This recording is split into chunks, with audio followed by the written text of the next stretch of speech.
So with the third year Market and Feasibility Research class, this is a 2-semester program. The idea is that in the first semester, students are exposed to a variety of research techniques that looks at not just the marketing components, but really in-depth analysis and critique of demographics, target markets, branding, what it is that will make a business successful. By the time they get to their second semester, then they will take all those concepts, those terminology, and apply it to a RFP of sorts. So the idea is that they have to produce a report that looks at a food service operation or a food service product for retail sale. And we are here today to propose to you our vision for what we believe the future of soup to be. They do this for industry professionals. So I have a variety of companies that are involved in this process. So Kraft Heinz, MBI Group, Joey Restaurants, I have M&M Food Market, and the corporate chefs from these organizations have agreed to collaborate with the students just in terms of understanding how business works, what sort of information and research is needed to make certain business decisions. This is a really great opportunity for students to interact and to really dive deep into our food service industry, not just from a culinary perspective, but also from food service operations perspective. So one of the collaborators we have is from the School of Interior Design as well. So students from the School of Interior Design would have designed a restaurant, just the shell, interior, decorations, etc.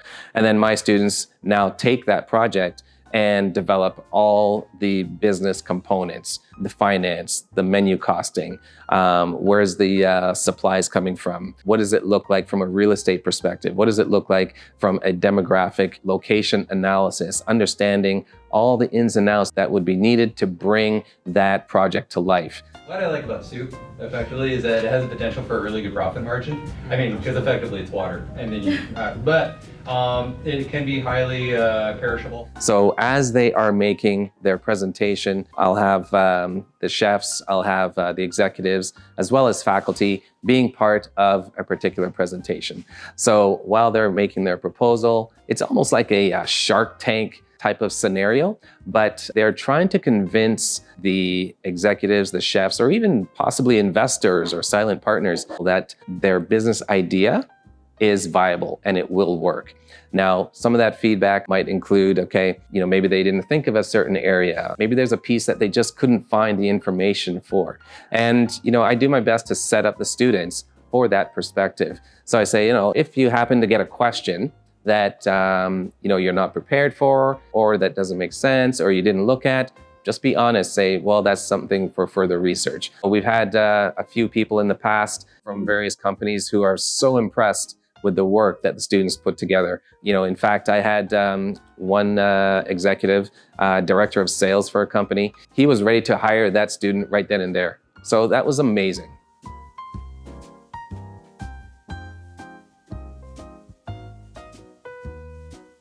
So they have to submit a written document first. So they submit that to me.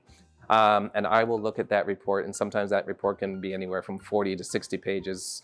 One group sent me 140 pages one time. Now the second phase of that evaluation is their presentation. So they have to present their RFP, their report, their proposal to the industry partners, and they have to make a credible presentation. They essentially have to make a persuasive presentation. So each partner has a rubric and an evaluation form. They'll use the evaluation form to look at, were they dressed professionally? How did they communicate? How did they interact as a group? How did they engage with their audience? Did they communicate in a credible fashion? Did they understand their topic, their scenario, their terminology, the application of concepts? At the end, was the argument and the presentation persuasive? So one of the final elements on that rubric is, will the partner or the investor or the chef or the salesperson, were they convinced, right? So there's a scale of like 1 to 5. Basically, will you buy in or not buy in? It's really trying to get the students to understand that, these are decisions that are made at high level. One day, I tell them all the time, they are the next group of leaders to come into the industry. How are you leading the industry? At the end of the day, if you want to be in the kitchen, that's fine. But some of them may not want to be in the kitchen. How are you going to run your business? How are you going to run someone else's business? I try to bring that real life, authentic thinking and critical thinking to the classroom.